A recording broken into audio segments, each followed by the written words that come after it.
RB. Timmapur ಅಬಕಾರಿ ಸಚಿವರು ಭ್ರಷ್ಟಾಚಾರದ ಸುಳಿಯಲ್ಲಿ ಸಿಲುಕಿಕೊಂಡಿದ್ದಾರೆ. ರಾಜೀನಾಮೆಯನ್ನು ಕೊಡಬೇಕು ಅಂತ ಹೇಳಿ ಮೈತ್ರಿ ನಾಯಕರುಗಳು ಪಟ್ಟು ಹಿಡಿದಿದ್ದಾರೆ. ಹೌದು, ಅಬಕಾರಿ ಇಲಾಖೆಯಲ್ಲಿ ಕೋಟಿ ಕೋಟಿ ರೂಪಾಯಿ ಭ್ರಷ್ಟಾಚಾರದ ಆರೋಪ. ಆಡಳಿತ ಪಕ್ಷ ವಿಪಕ್ಷಗಳ ಮಧ್ಯೆ ಇದೇ ಯುದ್ಧಕ್ಕೂ ಕೂಡ ಕಾರಣವಾಗಿದೆ. ಸಚಿವ ಆರ್.ಬಿ. ತಿಮ್ಮಾಪುರ್ ರಾಜೀನಾಮೆ ಕೊಡಬೇಕು ಅಂತ ಹೇಳಿ ಬಿಜೆಪಿಗರು ಪಟ್ಟು ಹಿಡಿದಿದ್ದಾರೆ. ವಿಧಾನಸಭೆಯಲ್ಲಿ ಜೆಡಿಎಸ್ ಬಿಜೆಪಿ ಜಂಟಿ ಹೋರಾಟ ಮಾಡೋದಕ್ಕೆ ಮುಂದಾಗಿದ್ದಾರೆ. ಇವತ್ತು ಕೂಡ ಸದನದಲ್ಲಿ ಅಬಕಾರಿ ಲಂಚಾವತಾರದ ಗದ್ದಲ ಜೋರಾಗೋ ಸಾಧ್ಯತೆ ಇದೆ. ಅಬಕಾರಿ ಇಲಾಖೆಯಲ್ಲಿ 6,000 ಕೋಟಿ ಲೂಟಿ ಹೊಡೆದಿದ್ದಾರೆ ಸಚಿವರು ಅಂತ ಹೇಳಿ ಆ ದುಡ್ಡನ್ನು ಪಂಚರಾಜ್ಯದ ಚುನಾವಣೆ ಕಳಿಸಿಕೊಟ್ಟಿದ್ದಾರೆ ಅನ್ನುವಂತಹ ಆರೋಪ. ಸದನದಲ್ಲಿ ಈ ಬಗ್ಗೆ ನಾವು ಹೋರಾಟ ಮಾಡ್ತೀವಿ, ಮಾತನಾಡ್ತೀವಿ, ಆರ್.ಬಿ. ತಿಮ್ಮಾಪುರ್ ಅವರ ರಾಜೀನಾಮೆಯನ್ನು ಪಡೆಯದೆ ನಾವು ವಿರಮಿಸಲ್ಲ ಅಂತ ಹೇಳಿ ಪಟ್ಟನ್ನು ಹಿಡಿದಿದ್ದಾರೆ. ಶತಾಯ ಗತಾಯ ರಾಜೀನಾಮೆಗೆ ಒಂದು ಕಡೆ ಮೈತ್ರಿ ನಾಯಕರುಗಳ ಪಟ್ಟು, ಶಾಸಕರ ಪಟ್ಟು, ಯಾವುದೇ ಕಾರಣಕ್ಕೂ ನಾನು ತಪ್ಪು ಮಾಡಿಲ್ಲ, ನಾನು ರಾಜೀನಾಮೆ ಕೊಡಲ್ಲ ಅಂಥೇಳಿ ಆರ್.ಬಿ. ತಿಮ್ಮಾಪುರ್ ಅವರು ಅಹೋರಾತ್ರಿ ಧರಣಿಯನ್ನು ನಡೆಸಿದ್ದಾರೆ. ರಾತ್ರಿ ಇಡೇ ವಿಧಾನಸೌಧದಲ್ಲಿಯೇ ಕಾಲವನ್ನು ಕಳೆದಿದ್ದಾರೆ.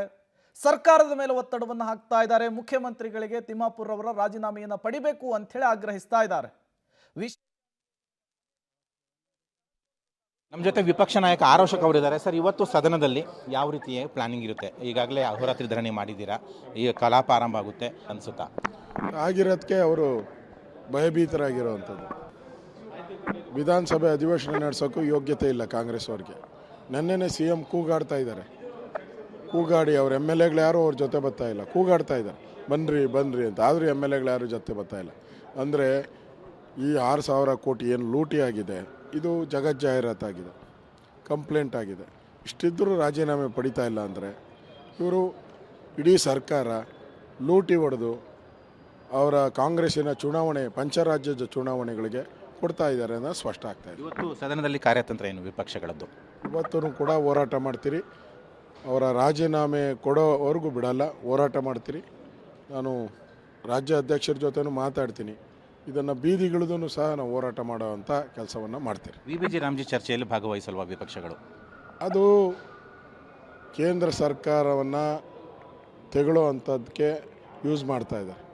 ಹಿಂದೆ SM ಕೃಷ್ಣ ಇದ್ದರು, ಅಟಲ್ ಬಿಹಾರಿ ವಾಜಪೇಯಿ ಇದ್ದಾಗ ಮೆಟ್ರೋ ತಂದರು, ಇಂಟರ್ನ್ಯಾಷನಲ್ ಏರ್ ಅಂಥದ್ದು ಏನಾನ ಸಿದ್ದರಾಮಯ್ಯ ಒಂದು ತಂದಿದ್ದಾರೆ. ಜಗಳ ಖ್ಯಾತೆ ಕೇಳೋದು, ರಾಹುಲ್ ಗಾಂಧಿಗೆ ನಮಸ್ಕಾರ ಹಾಕೋದು, ಇಷ್ಟು ಬಿಟ್ಟರೆ ಏನೂ ಇಲ್ಲ.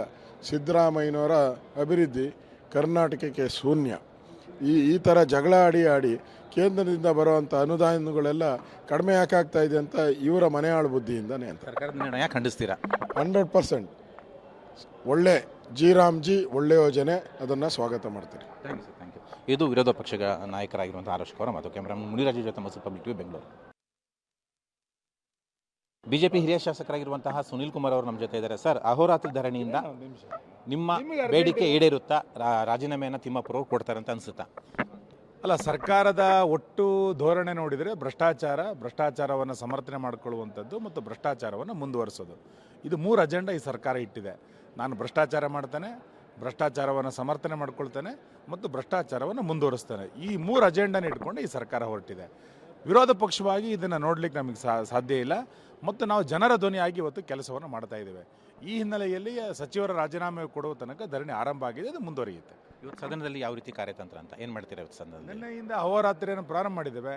ಇವತ್ತು ನಾವು ಮುಖ್ಯಮಂತ್ರಿಗಳಿಗೆ ನಾನು ವಿನಂತಿ ಮಾಡ್ತೇನೆ, ನೀವು ನೈತಿಕತೆ ಇದ್ದರೆ, ಆತ್ಮಸಾಕ್ಷಿ ಅಂತಿದ್ದರೆ ಆ ಸಚಿವನನ್ನು ವಜಾ ಮಾಡಿ, ನಂತರ ಈ ಮುಂದಿನ ಆಡಳಿತಕ್ಕೆ ನರೇಗಾ ಚರ್ಚೆಗೆ ನೀವು ಅನುವನ್ನು ಮಾಡಿಕೊಡ್ಬೇಕು. ನಿಮಗೆ ನೈತಿಕತೆ ಇಲ್ಲ ಅಂತೇಳಿ ಅದನ್ನು ಸಮರ್ಥನೆ ಮಾಡಿಕೊಂಡ್ರೆ ಇಂಥ ಒಂದು ಕಳಂಕದ ಸರ್ಕಾರವನ್ನು ಸಹಿಸಿಕೊಂಡಿರ್ಲಿಕ್ಕೆ ಸಾಧ್ಯ ಇಲ್ಲ. ಈ ಹೋರಾಟವನ್ನು ಜನರ ಹತ್ರ ತೆಗೆದುಕೊಂಡು ಇಲಾಖೆಯಲ್ಲಿ ಅಕ್ರಮ ಆರೋಪ ಸಾಬೀತು ಮಾಡೋಕ್ಕೆ ಬಿಜೆಪಿಯವರ ಹತ್ರ ದಾಖಲಾತಿನೇ ಇಲ್ಲ ಅಂತ ಹೇಳ್ತಾ ಇದ್ದಾರೆ ಅವರು. ನೋಡಿ, ಸರ್ಕಾರ ರಚನೆ ಮಾಡಿದಂಥ ಎಲ್ಲ ತನಿಖಾಗಳು ಏನೇನಾಗಿದೆ ಅಂತ ಗೊತ್ತಿದೆ. ವಾಲ್ಮೀಕಿ ನಿಗಮದ ಹಗರಣ ಆದಾಗ ಸರ್ಕಾರ ಹೇಗೆ ನಡ್ಕೊಂಡಿತ್ತು, ಕಾರ್ಮಿಕರ ಕಿಟ್ ಹಗರಣ ಆದಾಗ ಸರ್ಕಾರ ಹೇಗೆ ನಡ್ಕೊಂಡಿತ್ತು, ಇವತ್ತು ಒಬ್ಬ ಸಚಿವನ PMNನಲ್ಲಿ ಕೋಟಿಗಟ್ಟಲೆ ಹಣ ಸಿಕ್ಕಾಗಲೂ ಕೂಡ ಸರ್ಕಾರ ಹೇಗೆ ನಡ್ಕೊಂಡಿದೆ ಅನ್ನೋದು ಗೊತ್ತಿದೆ. ಇದರಲ್ಲೂ ಕೂಡ ಅದೇ ನಿರೀಕ್ಷೆ ನಾವು ಮಾಡಿದ್ವಿ, ಹಾಗೆ ಆಗಿದೆ. ಹಾಗಾಗಿ ನಾನು ಅದಕ್ಕೆ ಹೇಳಿದ್ದು, ಭ್ರಷ್ಟಾಚಾರ ಸಮರ್ಥನೆ ಮುಂದುವರಿಸ್ತೇನೆ, ಇದು ಈ ಸರ್ಕಾರ ಧೋರಣೆ. VBG ರಾಮ್ಜಿ ಚರ್ಚೆಯಲ್ಲಿ ನೀವು ಭಾಗವಹಿಸಲಿಲ್ಲ ಅಂದರೆ ನಿಮ್ಮ ತಯಾರಿ ವ್ಯರ್ಥ ಆಗಲ್ವಾ? ಎಲ್ಲಿ ಭಾಗವಹಿಸ್ತಿಲ್ಲ. ನಿನ್ನೆ ಮುಖ್ಯಮಂತ್ರಿಗಳು ಚರ್ಚೆ ಆರಂಭ ಮಾಡಿದಾಗ ನಾವು ಭಾಗವಹಿಸಿದ್ದೀವಿ. ಇವತ್ತು ನಾವು ಮುಂದುವರಿಸ್ಲಿಕ್ಕೆ ತಯಾರಿದ್ದೀವಿ. ಇನ್ನೂ 4 ದಿನ ಸದನ ಎಕ್ಸ್ಟೆಂಡ್ ಮಾಡಿ. ನಾವು ಧರಣಿ ಮಾಡ್ತಾ ಇರೋದು VG ರಾಮ್ಜಿ ವಿರುದ್ಧ ಅಲ್ಲ, ಆ ಚರ್ಚೆಯಲ್ಲಿ ಪಾಲ್ಗೊಳ್ಳಲ್ಲ ಅಂತ ಹೇಳ್ತಿಲ್ಲ. ಈ ಸಚಿವನ ಹಿಡ್ಕೊಂಡು ನೀವೇನು ಚರ್ಚೆ ಮಾಡ್ತೀವಿ. ಒಬ್ಬ ಭ್ರಷ್ಟ ಸಚಿವನನ್ನು ಸಚಿವ ಸಂಪುಟದಲ್ಲಿ ಇಟ್ಕೊಂಡು ಮುಖ್ಯಮಂತ್ರಿಗಳು ಸದನ ನಡೆಸ್ತಾರೆ, ಸಚಿವ ಸಂಪುಟದ ನಡೆಸ್ತಾರೆ ಅಂತಂದರೆ ಮುಖ್ಯಮಂತ್ರಿ ನಾಚಿಕೆ ಆಗಲ್ವಾ?